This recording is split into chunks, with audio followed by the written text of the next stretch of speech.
Without further delay, please welcome Dr. Mark McClellan. Hello and good morning. I'd like to add my thanks to all of you for being with us here today. I'm Mark McClellan. I'm the director of the Margolis Center for Health Policy at Duke University and one of the co-chairs of the Healthcare Payment Learning and Action Network. In addition, I'm an independent director at Alignment Healthcare, Cigna, and Johnson & Johnson. I want to thank not only all of you for joining, but for all of our participants in the webinar who you'll be hearing from about the role of primary care in advancing high quality, accountable, person-focused care. As many of you know, primary care has played an important role in advancing these reforms in care to center on the patient, coordinate care, and provide longitudinal help for people to stay well, manage their conditions, and live a better, healthier life.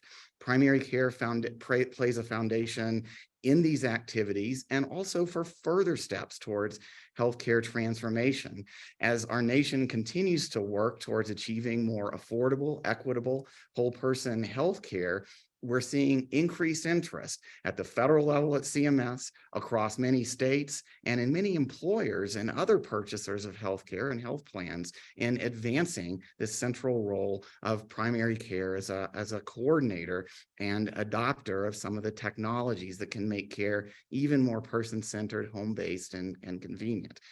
Reflecting all this, CMS has set an ambitious goal of 100% of Medicare beneficiaries in accountable relationships, meaning two-sided risk, but also some other key characteristics by 2030. And the Healthcare Payment Learning and Action Network, this collaboration across health plans, states, other stakeholders, consumer groups, has set goals of 50% of commercial lives in these arrangements by 2030 as well. We've been working on these issues at the Healthcare Payment Learning and Action Network for a number of years. These efforts are continuing to evolve with our learnings and our capabilities for delivering person-centered care, including additional steps around how different payers and different stakeholders in healthcare can align. During our November 2022 summit, we provided an update on these goals. The pandemic created some real challenges for transformation on the one hand, but also provided some examples of how more accountable programs, including the adoption of alternative payment models and other steps, could help lead to better care for individuals at home and the prevention of complications, not only infectious diseases, but other care that could be hard for people to access through traditional means. So in the current work of the LAN, our public-private partnership is trying to take further steps around thought leadership, strategic direction, and ongoing practical supports to accelerate progress in moving towards accountable care reforms. Now, the LAN has always put an emphasis on population-focused, accountable alternative payment models, paying more for better health, not just for medical services. But what we've seen in this progress is that it's not just the payment models, important and foundational as those can be to provide more flexibility to deliver the care that each person needs. We also need to take steps to make it easier to change care and adopt the care models that go along with that. That means paying attention to performance measurement and support for quality improvement. It means paying attention to better data systems and data sharing. It means sharing lessons, technical insights about how to deliver care better. So with those steps in mind, today is a really important webinar on further activities to advance accountable care through stronger primary care systems that are embedded with these additional supports and additional steps towards alignment across the different payers and stakeholders included in the LAN. With that, I'm very pleased to just walk through our agenda quickly. We're going to start out with remarks from CMS Administrator Chiquita Brooks-LaSure, who will be providing some opening framing comments about new developments and reflections on CMS strategy here. After that, I'm very pleased that we're going to hear from Deputy Administrator and Director of the Center for Medicare and Medicaid Innovation, Liz Fowler, to discuss CMMI's commitment to the intersection of accountable care and advanced primary care and some new developments in that space that you'll hear about for the first time today. We're then going to shift to a panel discussion with state leaders who are on the front lines of bringing together these different perspectives for innovative work to advance primary care, to do it across payers, and to pay attention to these additional dimensions to support faster progress on effective accountable care that improves outcomes, lowers costs, and advances health equity. And then we're going to close with a discussion of the new accountable care curve, a new tool that the LAN is making available and aims to continue to improve with all of you to help support faster progress. And very pleased to have ACAC, our Accountable Care Action Collaborative co-chair, Jeff Miklos, and another of our executive forum co-chairs, Judy Zerzan-Thule, leading that discussion. So without further ado, I'd like to turn to Shakita Brooks-LaSure for some opening comments for today's session. Shakita? Thank you so much, Mark. It is such a pleasure to join all of you today to discuss our priorities and strategies for advancing accountable care. It's hard to believe, but CMS now oversees the healthcare coverage of more than 160 million people, and they are the focal point for everything we do. It is our mission to ensure that each of them has a just opportunity to obtain their optimal health, regardless of how they look, where they live, or how much money they make. Health equity is the cornerstone for all of our programs. In fact, we're also today hosting our first ever Health Equity Conference. It's at full capacity. That truly speaks to our commitment to delivering better healthcare to all people. Alongside all of our partners, we're working hard to tangibly transform the healthcare system into one that puts people at the center of their care, treating the whole person, not just as a set of symptoms, and giving healthcare providers the tools and the flexibility that they need to meet the needs of their patients. In 2023, our 3 accountable care initiatives, the Medicare Shared Savings Program, ACO REACH, and the Kidney Care Choices Model, are providing higher quality, person-centered care to 13.2 million people in the Medicare program. We are making incredible strides through efforts focused on advancing health equity and improving the healthcare experience. And we all know there is still much work to be done. At CMS, we strongly believe that the healthcare experience and the path to better health must be paved by a primary care clinician. For everyone we serve, the relationship with a primary care clinician is the foundation for a better healthcare experience. A strong primary care relationship ensures preventive care, like routine vaccines and screenings, and enhances healthy lifestyle choices. And for people with complex health concerns, their primary care clinician coordinates the care that they need, helping them to navigate specialists and labs. Their primary care clinician is the foundation and the hub for their healthcare experience. You know, I was thinking about something that so many of our beneficiaries in the Medicare and Medicaid programs deal with, and that's diabetes. The example of a person with a diabetic foot infection. Without a primary care clinician, they may bounce around the healthcare system. They may see multiple clinicians and take many tests without actually getting better.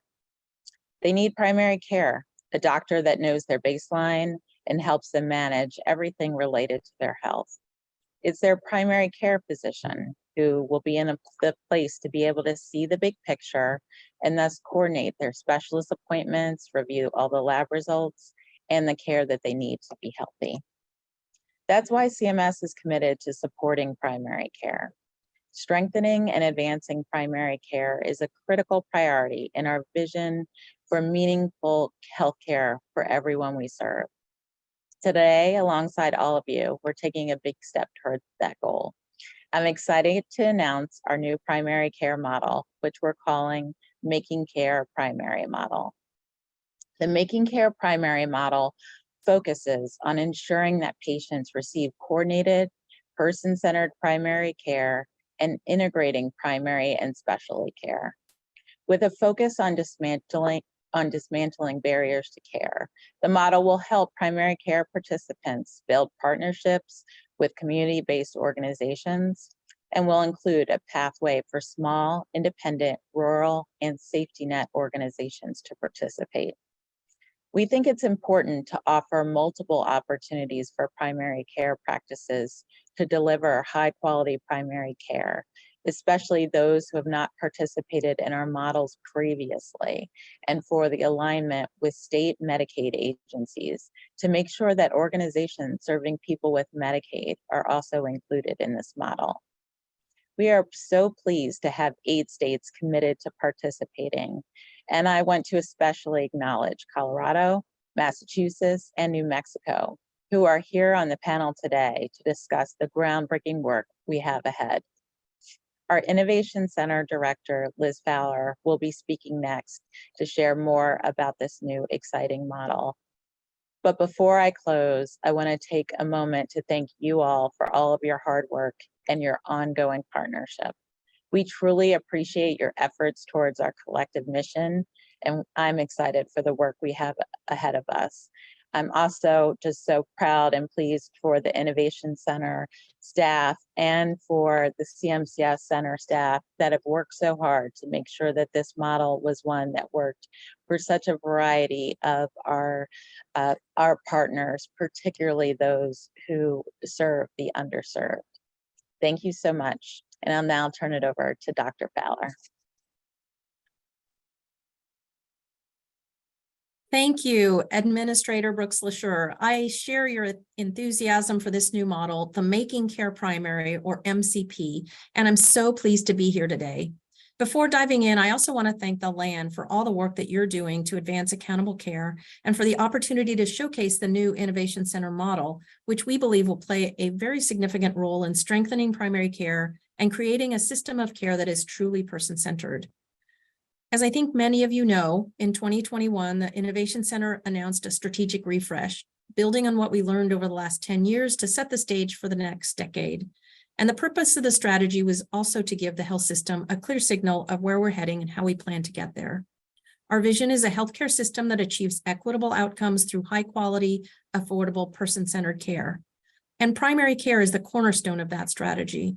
In fact, a strong primary care base is the cornerstone of any high-performing health system. And that's because integrated, team-based, coordinated care is the linchpin of driving better outcome and hopefully bending the healthcare cost curve. Despite the well-documented benefits of primary care, the amount we spend in the US on primary care remains low when looking at our total healthcare spending and compared to other countries. And fewer people in the US report a regular source of primary care, particularly among underserved populations, compared to countries with better health outcomes. And what's more, by many accounts, primary care is in urgent need of investment and support. Care delivery has become much more complex for primary care providers and also for their patients. The proportion of Medicare beneficiaries seeing 5 or more physicians each year has nearly doubled over the past 2 decades, from 18% to 30%.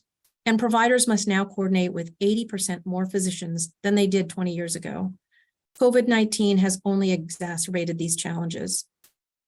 Taken together, decades of inadequate payments, increasingly complex delivery of care, and growing administrative burden have all taken a toll on primary care.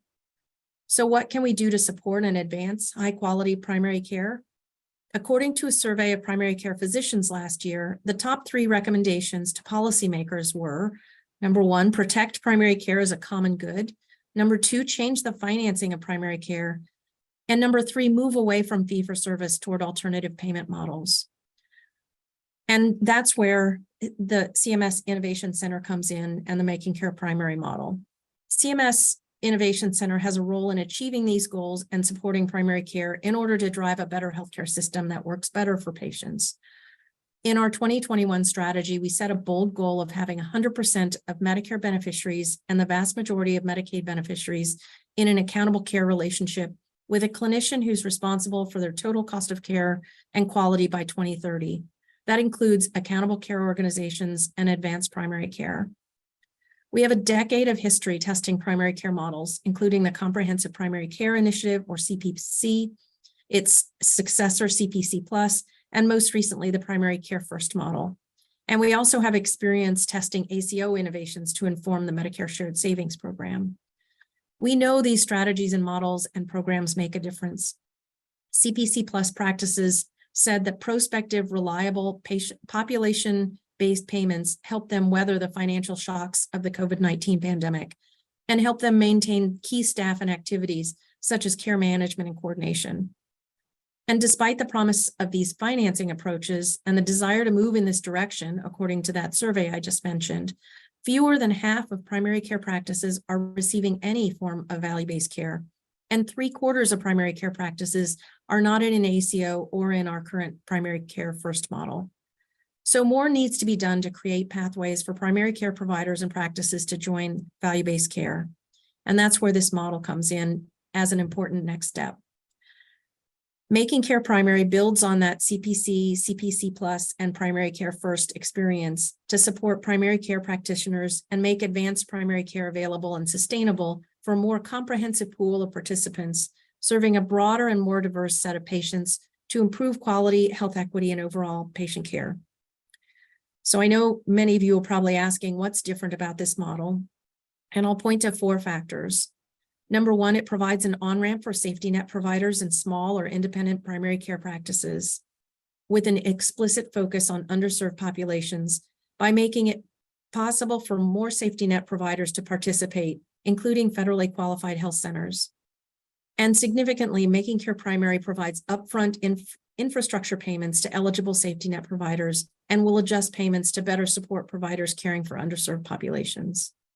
The second is state partnerships. Previous models have had a broad geographic scope. With this model, we're focused on fewer states and greater depth. We're launching Making Care Primary, as the administrator said, in 8 states: Colorado, North Carolina, New Jersey, New Mexico, New York, Minnesota, Massachusetts, and Washington, where we were actively working with state Medicaid agencies and collaborating with our colleagues at Medicaid, as you'll hear from my colleague, Dan Tsai, who runs the Center for Medicaid and CHIP Services, in order to achieve meaningful multi-payer alignment. The alignment approach in Making Care Primary starts by directionally aligning support for primary care across Medicare and Medicaid in all participating states. The third factor is a longer model test. It takes time to demonstrate results and achieve transformation, particularly in parts of the system that have been historically under-resourced. For that reason, Making Care Primary is set to run for 10 years instead of our usual 5 years. And then finally, integration of primary care and specialty care. The model includes elements and strategies to drive better integration of primary and specialty care to better serve those with chronic or serious health conditions. This includes supporting electronic consultations between primary and specialty care providers and co-management for those with chronic conditions that require primary and specialty care working together. And MCP also includes strategies to drive, there's more details to share, of course, but I'll let the next panel provide more context. Let me just say that we're really excited about the new model and the ground we're continuing to pave to support and sustain a strong primary care infrastructure. We anticipate releasing a request for application later this summer, and we'll open the application period around the same time. The model itself will launch July 1st, 2024. In the meantime, for purposes of today's meeting, you'll hear from state leaders. We'll hear from my colleague, as I mentioned, Dan Tsai, and former Medicaid director of Massachusetts, as well as leading the CMS Center for Medicaid and CHIP Services. We'll also have an important discussion of the LAN's accountable care curve. Thanks for your time and your continued partnership. I look forward to sharing future model announcements that drive an accelerated health system transformation for all. And with that, I will turn the virtual mic back over to Mark. Thanks very much. Thanks, Liz, for an important announcement and a lot of information you packed in there. For those of you, we've seen some questions in the Q&A already about this. For those of you who want to know more in the near term, there is going to be more information available on the CMS website, and we'll discuss some of these issues too in the time that we have together today. I do want to emphasize in introducing this next panel the importance of multi-payer alignment. As you heard from the administrator, deputy administrator, states, and the Medicare and CMS working together, and also engaging employers and other important stakeholders. Each state is a critical part of getting to healthcare transformation. At the same time, it doesn't happen overnight.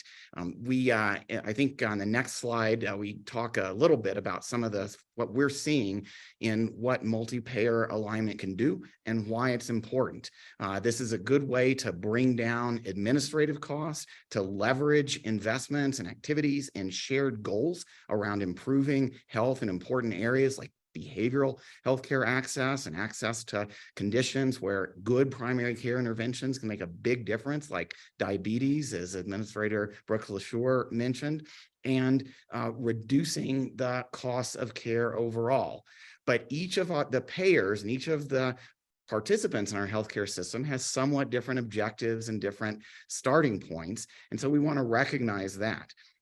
In a Duke Margolis multi-payer framework analysis that reflected reviews and interactions with a lot of multi-payer activities in states around the country, we've identified some steps that were important to help make progress on accelerating the adoption of effective alternative payment models with more accountability and reducing administrative burden to the healthcare providers and payers involved in these activities, and again, leveraging those resources that could be used to improve health system capabilities and infrastructure to make it possible for healthcare providers and their patients to do better in these alternative payment models and framework. And if you go to the next slide, we highlight the point here of directional alignment. So these organizations, payers, others are starting out in different places. They have shared goals. So this is a process, as Liz Fowler emphasized, in this being perhaps a 10-year model. There's steps that can be taken now that can be built on over time by working together, identifying those common goals, identifying short to medium opportunities to make progress on them, and go further. In fact, if you look across different states, many of them are undertaking activities to align and improve on performance measurement, both for quality improvement activities and to help with accountability around what really matters to patients. Explicit steps working on health equity, common data, common goals, common infrastructure support. Explicit steps around making the elements of payment models more aligned, similar benchmarking methods, similar ways of providing more resources and accountability to advanced primary care groups, for example. And of course, supporting data, so important in getting to person-centered care and understanding where a community or a state is in making progress on these goals. And so much is being learned in different activities around how to do this well. Finding better ways to share all of that makes a big difference. And I think what you're seeing now that perhaps is another step beyond all of that is the active CMS engagement, starting with a limited number of pilot states, hopefully expanding quickly, working more with those national employers and others who take a national perspective to make steady progress, measurable progress towards these shared goals. So I'm really pleased to have a number of leaders in these state-driven collaborative efforts with us today. I'm going to turn to them now. First, and in no particular order, they're all doing great work. Dr. Peter Walsh, who's Chief Medical Officer in the Colorado Department of Healthcare Policy and Financing. Also, Ryan Schwartz, who's Chief of Payment and Care Delivery Innovation for Mass Health.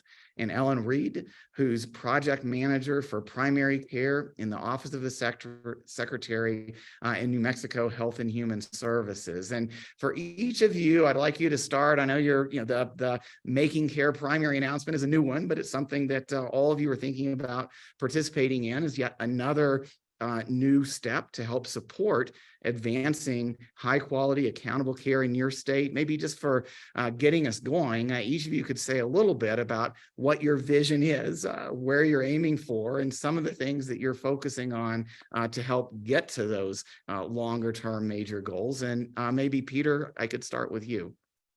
Thank you. Appreciate the opportunity to speak today. First of all, I'd like to begin by saying that we're very pleased from Colorado's perspective, having the opportunity to partner with CMMI and rolling out this program and the potential it represents. I'd also say much of what's already been said, we have the same challenges in Colorado regarding all the things you just reviewed, Mark. But regarding our vision, first and foremost in our vision is the fact that we believe that a robust primary care system is essential to an effective healthcare system.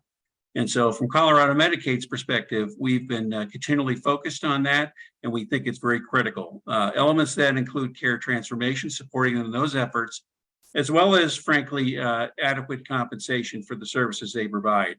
And to that point, in the last legislature, we got approval to increase our primary care rates to 100% of Medicare in the next fiscal year. And we also got support to actually begin what I would call automatic enrollment of primary care providers in our APM2 program to make sure they have the opportunity to capture those increases in reimbursement rates, as well as to help them in continuing the transformation forward. Another key, I'll say, element of our approach has been one of synergy and I'll say alignment. And so we're very, very interested in aligning all of our programs to include our accountable care collaborative, which is how we contract in terms of our contractors regarding managing the care that our providers provide, synchronizing that with our health equity plan, and synchronizing that with all of our other APM programs that exist. And finally, and very, very important, is aligning it with the multi-payer collaborative work going on in the state. So there is some legislation I might speak to later if we get to that. It speaks to our efforts around that. But the short of it is, our objective is to focus on important things, to measure them accurately when possible, and to essentially decrease provider burden by having alignment between all programs. So this is very, very, very appealing to us because it does provide the ability to create synergy, alignment, and potentially also decrease provider burden at the same time. And that's all I have to comment on, Mark. Well, Peter, we're going to follow up on some of that, I'm sure. Thank you very much. And next, I'd like to turn to Ryan. Thanks, Mark, and thanks to everybody for having us here today. We're very excited to be participating. In Massachusetts, we've been working on delivery system reforms for several decades, much of which has built the foundation for a lot of state and federal health policy reform. And most recently, through our most recent 1115 demonstration, Mass Health, our Medicaid and CHIP program in Massachusetts, has committed to capitating primary care through our accountable care organization program. So we've had about 85 to 90% of our managed care eligible lives enrolled in value-based accountable care organizations since 2018. CMCS Director Dan Tsai helped lead that transformation several years ago. And we now have over 1.3 million members in accountable care organizations throughout the state. And as of April 1st, we are very excited to share that we have about 1,000 primary care practices receiving prospective capitated primary care payments. And the goal here is marked in much of what you referred to earlier, is to change the actual payment of primary care so that we can start to better support primary care providers to provide the right care at the right time in the right place, and really shift the focus more towards team-based care in the primary care setting, with a focus on behavioral health integration, with a focus on the whole family as a unit. We're Medicaid, so we take care of the whole family unit, and over 30% of our state residents are currently on Medicaid, receiving services in this way. So as we look ahead, we're very excited to be partnering with CMMI on this new initiative. As Peter was saying, multi-payer alignment is really going to be critical to our own success. When we think about providers like myself in my health center, I know that my payer mix is really what dictates how I behave as a provider. And in a multi-payer world, some providers have one foot in the fee-for-service canoe going in one direction and one foot in the capitated canoe going in the other direction. For Medicaid, we have about 35% of our state residents, but for no single provider at the bedside is that anywhere near 100% of their payer mix. And so for us to really be successful in starting to transform how providers act and how they are able to look towards a future of more team-based primary care, we really need to influence that overall payer mix, which is one of the reasons we're very excited to be here today and partnering with CMMI on this new initiative. Our hope is that with Medicare and Medicaid at the table, and hopefully some of our commercial colleagues here in Massachusetts, we can start to really get to a percentage of the payer mix where primary care providers have the support they need to really shift more towards a team-based environment where they can focus on that broader primary care aspiration that we all look towards. I'll pause there, Mark, but happy to talk more. Great, thanks, Ryan. And Elise, can I turn to you next? Yeah, absolutely. Thank you. And I share the sentiment of really appreciating CMS and the partnerships that we're developing here in New Mexico.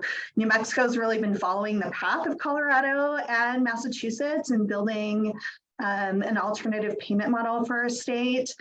In 2021, the New Mexico legislature established the Primary Care Council, and that council has been working for the last year plus on developing a payment model that will move us away from those fee-for-service, volume-based payments to value-based payments. And we plan to launch that for Medicaid here in New Mexico sometime in 2024. Those models really have been designed by and for providers and communities here in New Mexico. We serve over, or just about 50% of the state's population. So we have a really great opportunity in New Mexico to affect change. We are also working on how we can change care delivery through these models. And similar to what Ryan was talking about, we're really focused on those team-based interprofessional models that help really move on health equity and whole person health for New Mexicans. We are really looking forward to this partnership because we also know that multi-payer alignment is really going to provide success for all of the providers who participate in these programs. We've heard, it's challenging to have kind of one foot in and one foot out in value-based and volume-based payments. So as we begin to work on aligning with commercial and with Medicare, that will really help folks be able to adopt these models. So, Elise, thanks very much. Thanks to all three of you for introducing, providing an overview of where you're headed and some of the steps you're taking to get there and how this new model can potentially help. There were a few questions in the chat about the fact that CMS announced 8 states that are participating at this stage, and just to recap those for you, it's the states represented here. So New Mexico, Colorado, Massachusetts, also North Carolina, New Jersey, New York, Minnesota, and Washington. So you all talked about the goals and talked about some of the steps that you're taking now. Any key challenges that you're facing right now that you'd particularly like to highlight in terms of early experiences working with payers, providers, and other stakeholders, that other states that are potentially interested in going down this road, but maybe benefiting from your early experiences, things that they can learn from? Maybe one thing, and feel free to take this in any direction you want based on your own experiences, but one thing I'd point out from the Q&As is that this seems like, based on what's been emphasized, emphasis on payers. So the state is a payer, Medicare is a payer, maybe employer, commercial insurance as a payer. But your efforts, I think, are broader than that in terms of including perspectives from healthcare providers, community organizations, patient groups, et cetera. So as you make progress on alignment, what are some of the things that you're learning that other states and others interested in multi-payer alignment could learn from as well? And maybe I'll go in reverse order this time, Elise.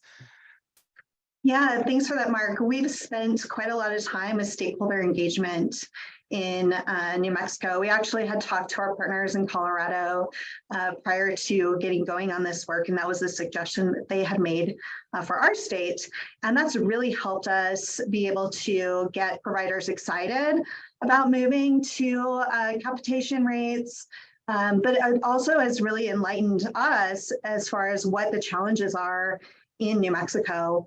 In particular, we have a lot of rural areas, and the providers in rural areas are struggling already with workforce, with having resources.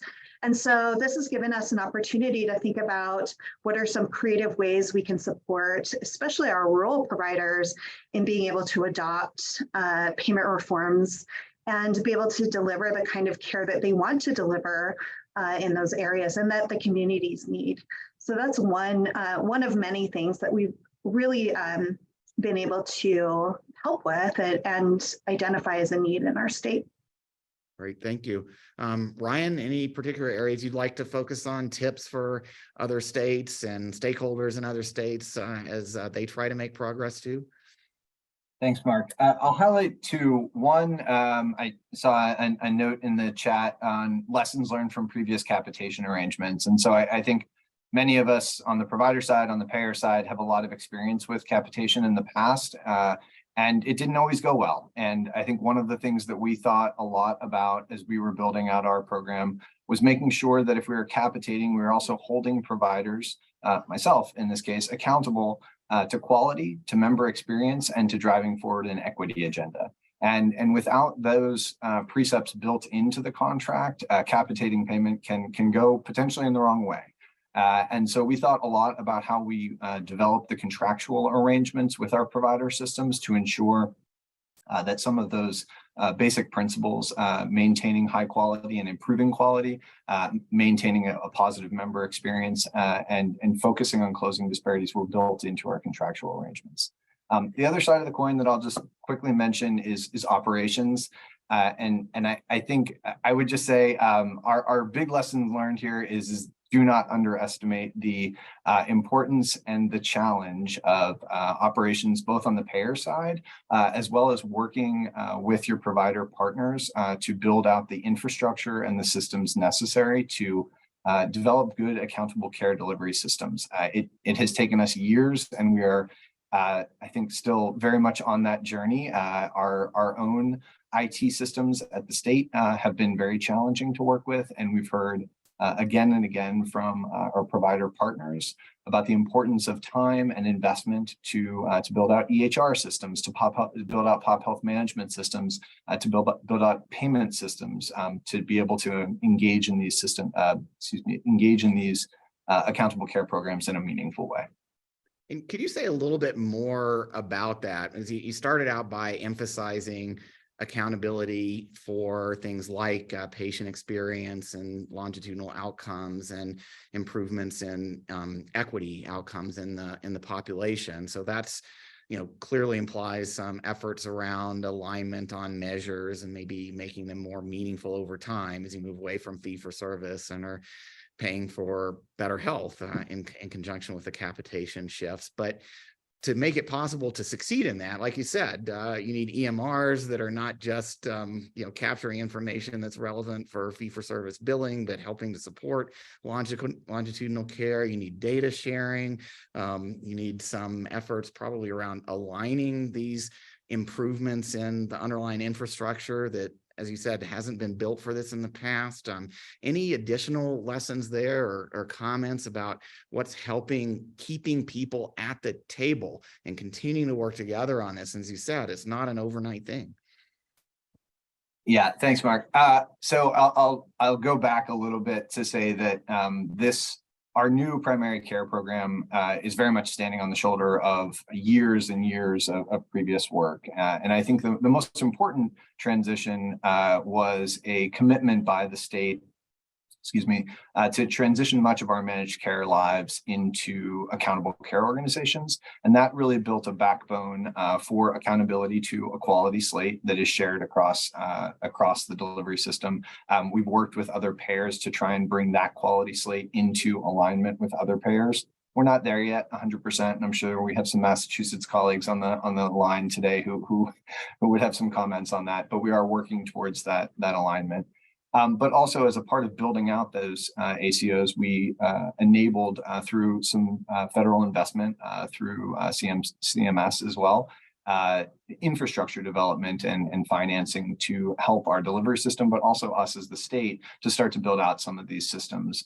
It takes a lot of time and a lot of money to build out the necessary EHR backend and modules on the provider side. And similarly on the state side, we've spent years trying to improve our systems, and we still have a ways to go. The other thing I do want to call out is you mentioned systems and data collection on the equity side of things. And this is an area that I think we should all be humble in. We are still very much starting down that path in most environments. And I don't want to speak for all states because I'm not sure, but I know at least in Massachusetts, we don't have good race, ethnicity, language, disability, sexual orientation, or gender identity data, either on the state side or in many of our providers. We are starting down that journey, but standardizing the variables and what we collect for each of those, and then being able to collect it in a routine and regular fashion so that we can then stratify our quality measures as well as our populations for our providers is an important journey if we are going to be able to close those disparities. But that has to start just by having the basic infrastructure and data systems in place and in alignment both at the federal level as well as at the state level of what the variables are that we are collecting and how those are standardized across the system. We could go for a while down a wonky rabbit hole, but even thinking about data management systems like TMSys that we have to report into, if our variables that we get from our providers aren't aligned with what needs to go to our federal partners, it creates a lot of challenges. And so these are years-long processes, but really important if we're thinking about moving towards a more accountable and equitable system. Maybe years-long processes, but ones where by working together, you're able to show some important progress along the way that you can keep building on. And the point that Liz Fowler made in announcing making care primary, more upfront resources, especially for smaller practices, FQHCs, et cetera, serving low income and traditionally unserved populations. So hopefully between that experience and some of these new multi-payer programs, the opportunity to move faster. Peter, I know you've thought about and taken a lot of steps in these areas too. Yes, so I'm not sure I'm going to give really unique lessons. I think the key lesson I think that we all know is we need to continue to learn from the programs we're implementing and continue to improve them. And we need to get input from, I'll say, all stakeholders, in particular providers, for us to get the practice transformation we'd like. I do want to point out one of the key things that has not been led by our department, but we played an important role in. Our Department of Insurance has worked, I'll say, vigorously and extensively with the primary care community to try to understand their interests, their concerns, and to essentially increase the viability of primary care in our state. And so I do need to acknowledge our DOI. And to that point, last year, an HB 22-1325 bill passed, which essentially requires that department to develop a primary care alternative payment model that would apply across all payers. We are very, very interested in this. We're very actively engaged, but that will lead to a set of rules that form a framework which Medicaid as well as other insurers in our state will design basically alternative payment models. I mentioned before how important we thought alignment is. And one of the key messages we've heard from primary care providers in multiple forums is the extent to which different payers, to include Medicaid, can use the same metrics, can to the extent possible align risk stratification or risk adjustment strategies, as well as essentially assignment of patients and issues of that nature can highlight an attribution is important to simplifying this for providers. It's not necessarily eliminating multiple canoes, but it might simplify and make the canoes more similar. And so I think the big thing we've learned in this state from our primary care, I'll say providers who've advised us, is alignment is really critical. And I'll turn it back to you, Mark. Great. Thanks, Peter. And, there were some questions in the Q&A generally related to the topic of, well, how do private insurers participate in this? How do all the organizations that work with private insurers and private companies and trying to get to some of these same goals participate? Clearly, we've heard, and this is something we found when we did our national review of the alignment efforts in different states, common ground around reducing the burden on primary care practices through more similar performance measures, as you said, risk adjustment, benchmarking approaches, et cetera. So those things don't happen overnight, but we are learning more about how to do it. Anything that any of you would like to add, particularly from the standpoint of approaches that you found effective to getting private insurers and employers involved in these efforts? We're hearing from more employers too about this common ground around strong, accountable primary care as a basis for comprehensive care. I think Morgan Health has an announcement today about further steps that they're taking in that regard. For example, many states are moving the same direction. Any additional advice you'd have or experiences about helping to engage the private insurers and those who work with them and the employers?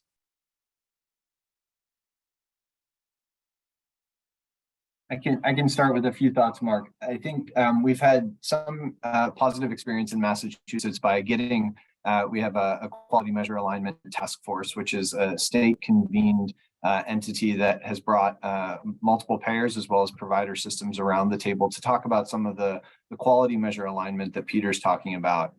We haven't yet achieved 100% alignment, and I don't want to oversell this, but I think even having a venue to have this discussion and to have multiple voices from across the healthcare system convened and able to start these discussions has been very catalytic for us as a state in starting to move further towards this direction. And it's also enabled a venue in which we in Medicaid can start talking more and more regularly with our commercial partners. And similarly, are the payers and the providers having that venue to have these discussions.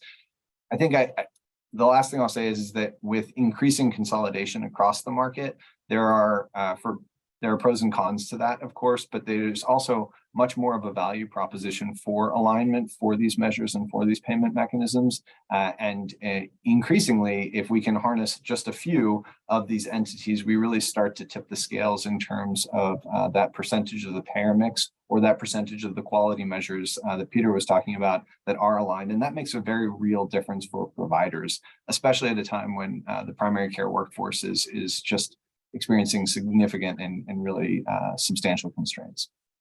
Yeah, that notion of having a clear path to getting a critical mass and then being able to accelerate progress, that seems very important. Other comments on this? This is Pete here. I just say that we're in the process of implementing now. So the next year, over the next year, DOI will work with all of the stakeholders, include major insurers, to essentially publish the rules, which the legislation requires. And so we are evolving. So for me to say, here are the lessons learned, I don't have them, but I can tell you we're actively engaged on that journey right now, and insurers have been engaged with us. And again, with DOI, because this is DOI led. Yeah, you mentioned the DOI process and also legislation to kind of reinforce that. Colorado is a famously purple state, and this is an era when there's a lot of philosophical differences that complicate many healthcare issues. But it sounds like, Peter, you all have been able to find a way to get past some of the politics by in any particular comments there on how you've gotten the employer community engaged. It's not a group that regularly asks for standards and what could be perceived as more regulation. Again, just my opinion, I think we've had a set of articulate providers who are thought leaders, who have created the forums for those conversations to occur, been able to drive and encourage the legislation that you see that we have. And so I don't have any secret sauce, Mark.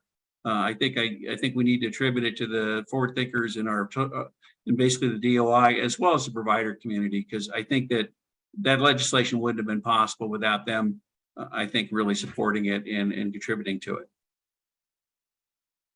Yeah, I think building trust through your multi-stakeholder process and the involvement of primary care and other providers, in an era when a lot of trust has gone down in the country, those are groups that still possess it, especially when it comes to healthcare. So I think a lot of lessons there.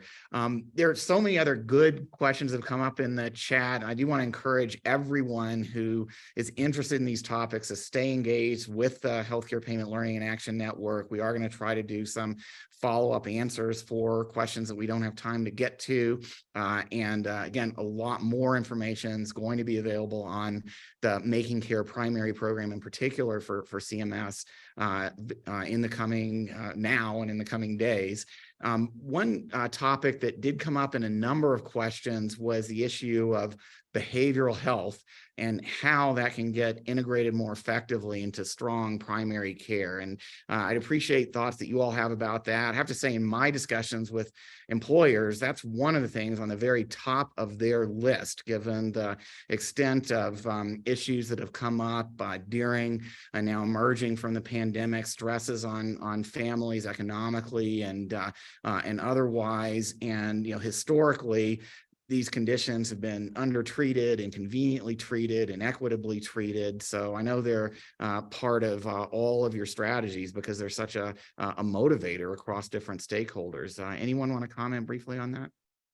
Yeah, I can comment really quickly. Behavioral health access is particularly important here in New Mexico. We have one of the highest disparities in the country for our population.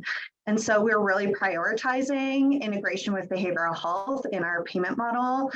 We're really starting there with talking about how to integrate, talking with behavioral health providers, talking about how to build those partnerships and relationships to support each other.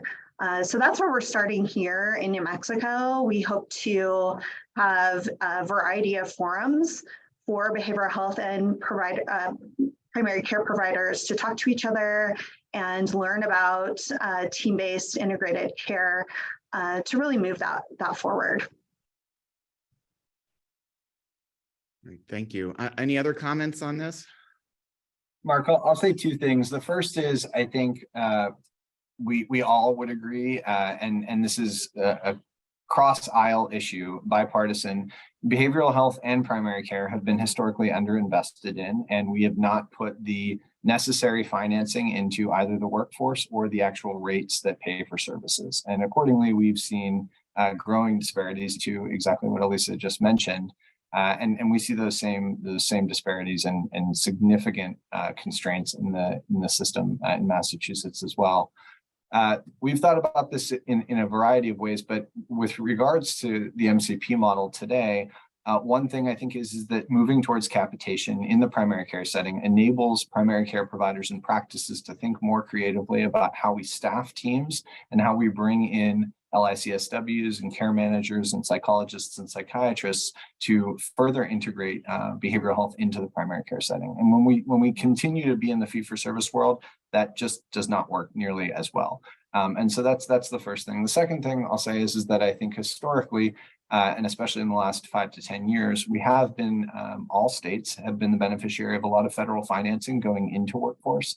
And to the extent that we can continue to invest in the pipeline up front, we will be starting to address the problem that hopefully we won't have in 5 to 10 years. And we've had a lot of success in Massachusetts in starting to develop loan repayment programs, mentorship programs, residency programs, and training programs for mid-level practitioners to be in the primary care setting, specifically in community-based settings, so that hopefully 5 years from now, we're having a different discussion. But I think it's both payment reform now, as well as workforce pipeline development for the future. Great, thanks. And we're about out of time. Any final quick thoughts that you'd like to leave the group with? I think they're going to come. I think many of our participants today are going to come away thinking, boy, there's a lot of potential here, but this is hard work. I know the goal of the LAN is to make it as easy as possible to build on, to make progress by building on prior learnings and proven practices for making progress. Any final thoughts you'd like to add?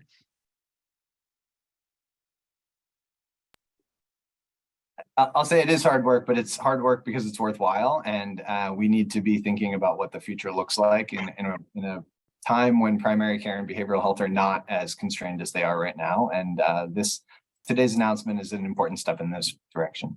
Thanks so much for having us. Mark, final thing I'll say is it's hard work, but it's work that has to be done, because the status quo is not where we acceptable. And we're excited about the new program and continue to learn from other states. Please. And yeah, I'll just reflect those comments as well. And something that somebody said to me as we were having stakeholder conversations was that they felt like this was going to bring back the joy of practice for them. And that really struck me, that physicians will be able to have a lot more flexibility and opportunity to practice in the way that they trained, the way that their patients need. And so I think all of this hard work is so worthwhile. And I'm really happy to be participating in the Making Care Primary and being able to work towards that multi-payer alignment as well. So thank you. I want to thank all of you. Multi-payer alignment, hard work, but essential work. And we've learned a lot about critical areas where you can make real progress and build a foundation for further steps. So we're trying to make that hard work easier. Really encourage everyone who's joining us today to keep in touch with us. Just because we've started with a few pilot states doesn't mean that is where these efforts are going to stop. We're trying to generalize these learnings and ability to collaborate to help more states and multi-payer efforts along. So stay tuned. The LAN is going to be focusing on a lot of other issues that relate to this. We, for example, didn't have much time to follow up on Liz Fowler's comments earlier about including steps for specialty care engagement and participation in whole person models. There are a lot of interesting and important developments happening there where multi-payer alignment can help. That's going to be a big focus area for the LAN going forward in these multi-payer alignment, multi-stakeholder alignment efforts going forward. But for right now, I want to thank you all for joining us. And it is my pleasure to introduce Dan Tsai, who is currently CMS Deputy Administrator and Director of the Center for Medicaid and CHIP Services, has a career of being committed to care transformation in Medicaid and affecting people from vulnerable populations, typically left out of these kinds of models, even though they're populations that probably have the most to gain from better coordinated, whole person, community-oriented care. And Dan's going to hopefully tell us some more about the new steps that he is taking and that CMCS is taking to help support these efforts. Dan? Thanks, Mark. Thanks for having me and our colleagues for organizing this. It's nice to see state colleagues from just before, and what Ryan was talking about in Mass Health in Massachusetts is obviously extremely close to my heart on that. So I think this is just a really exciting moment. As you all know, we in CMS, under the administrator's direction, we've spent a lot of time between CMMI and CMCS, so Medicaid and the Innovation Center, trying to figure out how we do more on delivery system reform in a way that really speaks to the safety net. And we have had a special emphasis also on moving upstream and focusing on strengthening primary care, on mental health services, and the like. And so making care primary is a really exciting example of that all coming together. We've got alignment for how we think about Medicaid and Medicare, which has not always been how we have figured things out at the federal level with innovation center models. It is exciting to think about how to really bolster and focus primary care in a way that builds on a lot of what states are already thinking about, and really allows us to push towards a value-based world that has a strong primary care emphasis when you think about population health. So we're really excited about that. We're really excited for the states that have stepped up and already have a range of exciting activities underway. This allows us to together build on that. Making care primary is already factoring into how we think about, with specific states, 1115 demonstration negotiations, and how we bring many parts of investing in the system, making sure there's sufficient funding for the Medicaid and safety net world, with accountability and thinking about how to empower and support primary care, with a way to move Medicaid towards more value-based payments in a way that's aligned from a multi-payer standpoint with Medicare, and hopefully with some of the private market world as well. So we're terrifically excited about this. We're looking forward to partnering with states, our Innovation Center colleagues, and we are trying to work together in a new way. And it's both exciting and frankly really challenging when you intersect how Medicaid authorities work, what the Innovation Center historically has been able to do with Medicare. Those are the right growing pains in order for us to really think about value-based care and empowering primary care in a way that really encompasses Medicaid and the safety net. So for all of you that are engaged on this, we're excited. We hope to see these sorts of things kind of expand out more broadly in how we approach things in the Medicaid space as well. So I think that's really what I wanted to jump on to say. And I would also be remiss if I didn't note for anyone listening, we are spending an intensive amount of time on with unwinding from the PHE, making sure people stay covered in Medicaid or marketplace or employer-sponsored coverage. Coverage is the foundation for thinking about access and delivery system reform. If we don't have folks covered, eligible people covered, all the wonderful value-based care in the world doesn't matter if people don't have coverage and can't access services. So that remains one of our paramount areas of focus at CMS and at the federal government. So with that, Mark, I think that was my 5 minutes. I appreciate you having us, and it's really nice to hear from our state colleagues as well. Thanks so much. Dan, thank you very much. I really appreciate the strong engagement there. And I'd like to transition to my co-chair on for the executive forum of the Healthcare Payment Learning and Action Network, Judy Zerzanthul. It leads the multi-payer efforts at the Washington Health Authority. Judy, thanks for joining us early this morning, your time. Not too early, and thanks, Mark. This is a great reason to be on early, and I am so excited about making care primary, so that will be really fun. I think I also really resonated with Liz's earlier remarks that accountable care is so much more than payment reform. It's not just that, because despite steady growth of industry investment in payment models linked to quality and value over time, there is still significant room for improvement, especially for historically underserved populations and those with disparities. So as we continue to strive to improve patient outcomes, affordability, and experience for all, the LAN acknowledges that payment reform alone is not going to suffice. As an industry, we must move collectively towards accountable care. Therefore, the LAN recognizes that accountable care is a multidimensional concept of which payment and financial incentives are just one enabler. Accountable care must also consider quality, equity, efficiency, care coordination, patient engagement and empowerment, and population health management.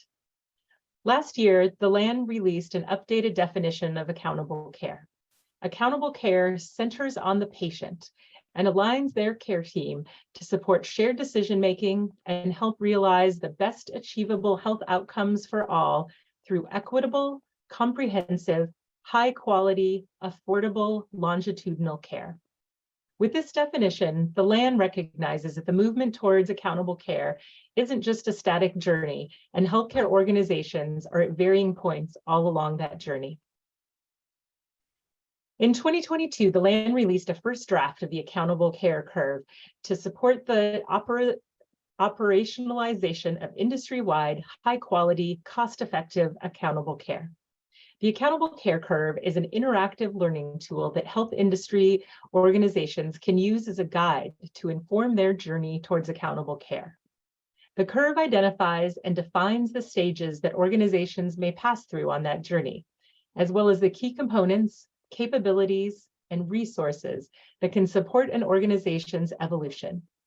It's meant to help organizations envision, plan, and prepare for accountable care transformation.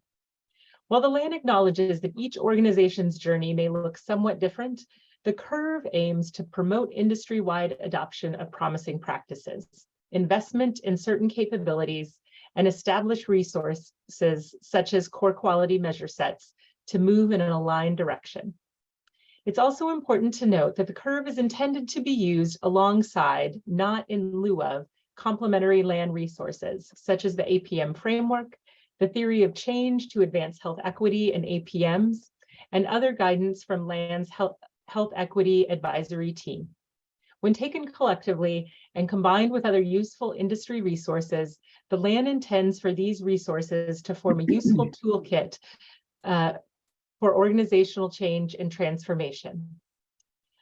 So with that, I'd like to introduce the ACAC co-chair, Jeff Miklos, to share more about the curve and the ACAC's role in its development. Jeff, take it away. Thanks, Judy. And we just want to add my congratulations to the CMS team for the great announcement today. Really exciting to see the model and to see your vision move forward, and look forward to working with you on that. I'm also excited to represent the Accountable Care Action Collaborative today, and my co-chair, Leah Binder from the Leapfrog Group, to be able to talk more about the background of the Accountable Care Curve, kind of where it was derived from, and also share a live demonstration of the resources that are now available to you. So to develop a tool that would support organizations to advance accountable care, the LAN formed and convened the Accountable Care Curve Sprint Work Group from January of 2023 to March of 2023, comprised of members from across LAN's strategic initiatives and representing a variety of stakeholder types, including payers, providers, community organizations, and associations. The work group sought to reflect a variety of organizational perspectives, experiences, and populations served. Members offered ideas and feedback based on their experience and, when appropriate, experience of their member organizations. Therefore, with the curve, the LAN seeks to provide a framework, knowledge, and resources to supporting organizations already moving toward accountable care to continue advancing, to support new organizations to begin their journey toward accountable care, and to support all organizations to move in an aligned fashion toward a unified vision of accountable care, partnering to do so when necessary. While the curve is meant to be a helpful tool in achieving the above outcomes, the LAN understands that there are several factors that can influence or constrain an organization's ability to advance accountable care outside of organization capabilities and change, including workforce shortages and resource constraints. And now we'd like to switch to a live demonstration of the new website.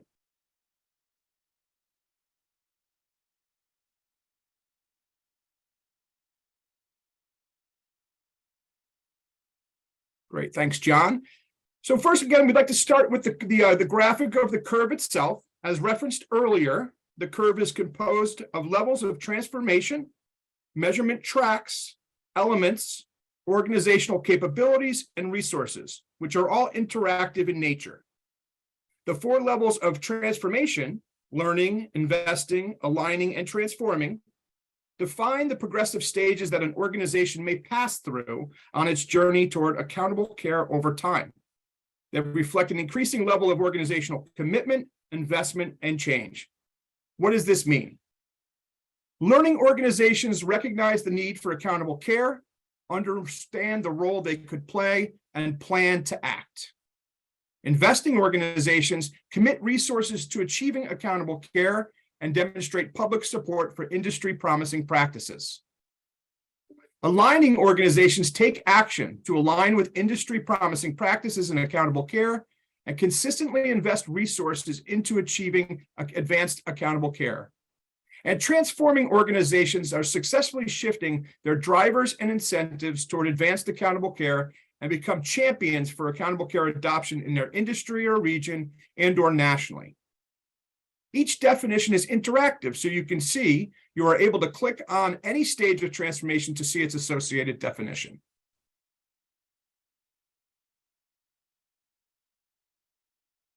Additionally, the 5 membership tracks reflect the key pillars that enable accountable care at any point, including but not limited to payment reform, and reflect the need for organizations to consider and be responsive to efficiency, equity, care coordination, patient engagement and empowerment, and population health management at each stage of their journey. It's important to note that each measurement track has some level of interdependency with the others, as well as the capabilities, and may play more prominent roles at certain stages of transformation, as no single component will enable adoption of accountable care on its own. For purposes of today's display, we'll take payment reform as an example. Organizations aren't considered investing unless they're working on the implementation of a shared savings model. Now we'd like to turn to the milestones table on the website. The curve milestones illustrate activities that an organization in the respective stage may be undertaking across each measurement track. Furthermore, these milestones are connective factors between the broader stages of transformation of the curve and the granular organizational capabilities. To continue with our example using payment reform measurement track, the table indicates the specific milestones indicative at each stage of transformation for payment reform related efforts.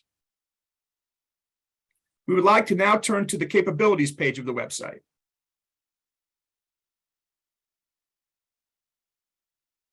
Organizational capabilities on the screen list the practices, processes, and structures present in organizations at a respective level of transformation by measurement track. Continuing to look at the payment as an example, you can see its associated capabilities on the screen. And thinking about organizational transformation, be cognizant of whether change is happening in a localized or isolated area or across lines of business and services, since it is important to evaluate the breadth of impact of accountable care efforts. We emphasize that the LAN views these capabilities as foundational and are not meant to reflect a comprehensive list of capabilities that an organization may possess.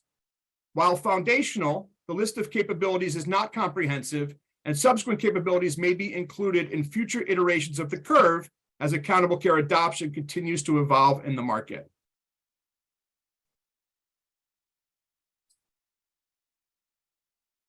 In terms of the tool, you can see that each capability is clickable and has its own definition that applies to a specific stakeholder group, whether it applies to payer, provider, purchaser, or all three.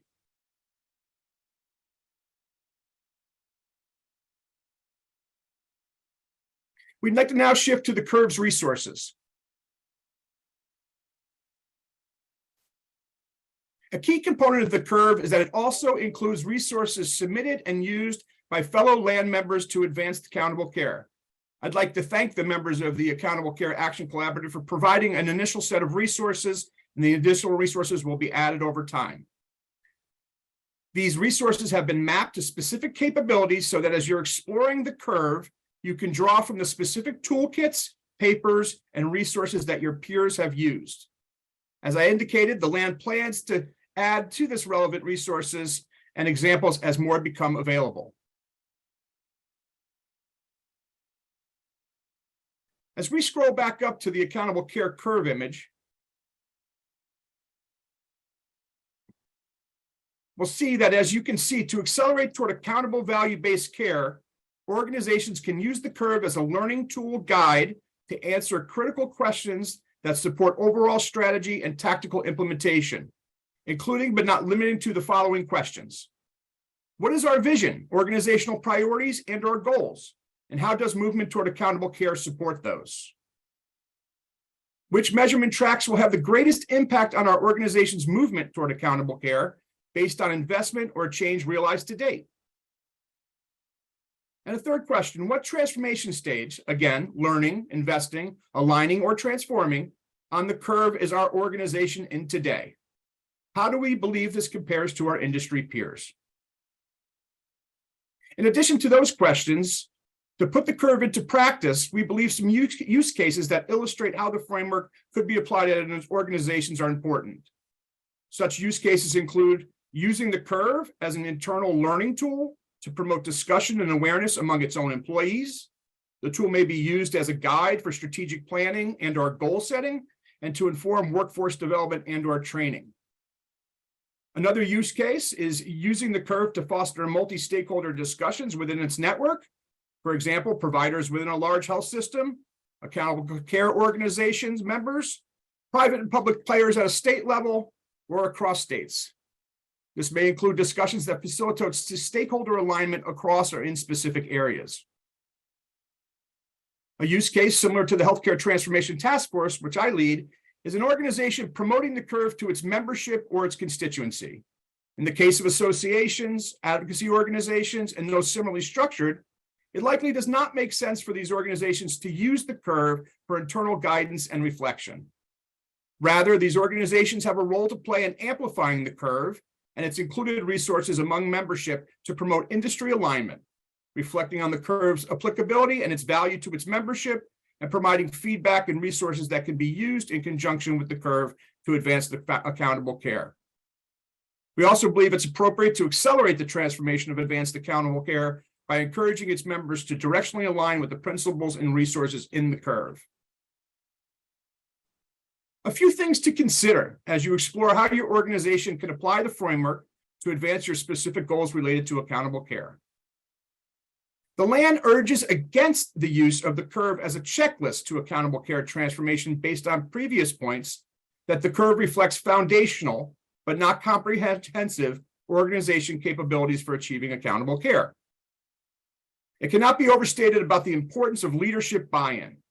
When leaders and boards invest their time, energy, and resources in value-based care movement, they signal to their organization and peers the business imperative and potential return resulting from improved outcomes, cost efficiency, and greater accountability. The influence of external environmental factors like workforce shortages is critical to be thinking about as you plot your journey along the curve. And there's a need to continuously evaluate whether changes we make as an organization are making a difference on patient outcomes, affordability, and experience. The success metrics that are employed over time are really important and need to be dynamic and responsive to the learning environment that you'll be operating in. And in line with this, the mere existence of any one capability may not be sufficient to drive or influence accountable care. Organizations should also consider the extent to which capabilities are present across the organization. So we've given you a lot of information here. We definitely encourage you to take time with you and your teams to explore the interactive website, get to know it more closely. Also want to flag for you that there is a user guide in development that will help LAN members use and navigate the curve. It's been created to provide a detailed user guide that includes all the information that's been shared today, as well as key considerations for use, guiding questions, and illustrative examples.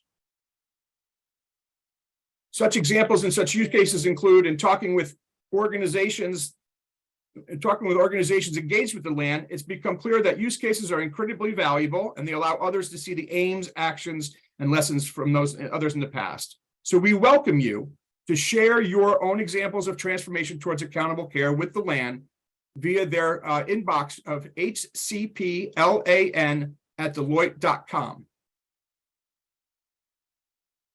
We'd now like to shift to also asking you to share your experience. It's important that the accountable care curve be both actionable for you all as part of the LAN and that it represent your experiences in advancing toward accountable care. After this call, we encourage everyone to explore the interactive accountable care curve for themselves and assess where you are. Share the tool to promote discussion within your organization. And if you're an association or attending on behalf of a group of organizations, we encourage you to share the interactive curve with your membership. Again, the curve is a living resource. Revisiting the curve as data and feedback warrants, as you rely upon the movement and as you guide your journey along the curve. The curve has already undergone a considerable amount of revision and feedback based on member input, but it's important that the curve be periodically revised to improve its usability, resources, and capabilities. As you explore the curve and continue your own organizational journeys toward accountable care, we again encourage you to share your experiences with the LAN by sending them to the HCPLAN@Deloitte.com inbox. I believe we may have a minute or two here to do a poll for the audience here. We have the poll question available. So our poll question, first poll question is, which measurement track have you made the most progress on?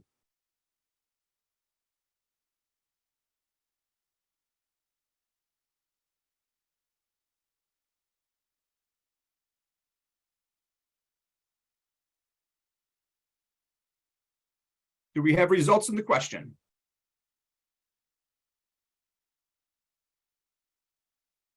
Payment and reform topping the quality, but again, the reiteration of the curve here that payment and reform is not in and of itself achieving accountable care. So certainly work to do on some of the other areas. Our second poll question, which measurement track do you have the most opportunity to progress?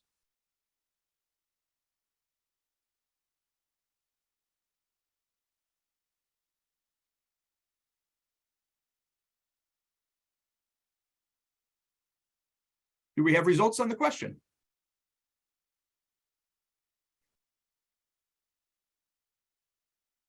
Kind of the inverse of the results of poll question 1, not surprisingly. Well, thank you for taking the time to participate in our poll questions. And with that, I'm going to turn it back to Judy to wrap things up. Judy. Great. Thank you, Jeff. And thank you, everyone, for joining us today. I hope you learned some good stuff. We had 2 topics today. First, I'm delighted that Making Care Primary is announced and that it's been developed.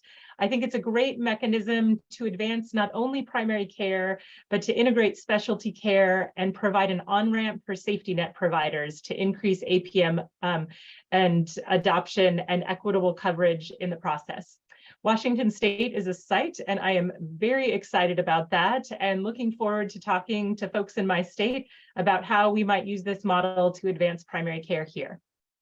Second, thanks to Jeff and others at the LAN, I'm excited that we've launched the curve and to support organizational journeys towards adoption and advancement of accountable care in all its aspects.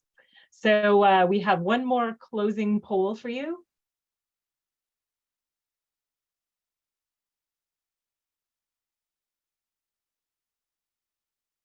At least I think we do.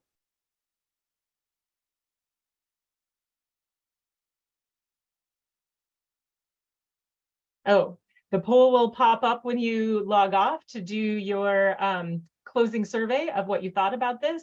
So it shows up after you close the browser window, so don't be afraid to do that. We have a couple more slides to show.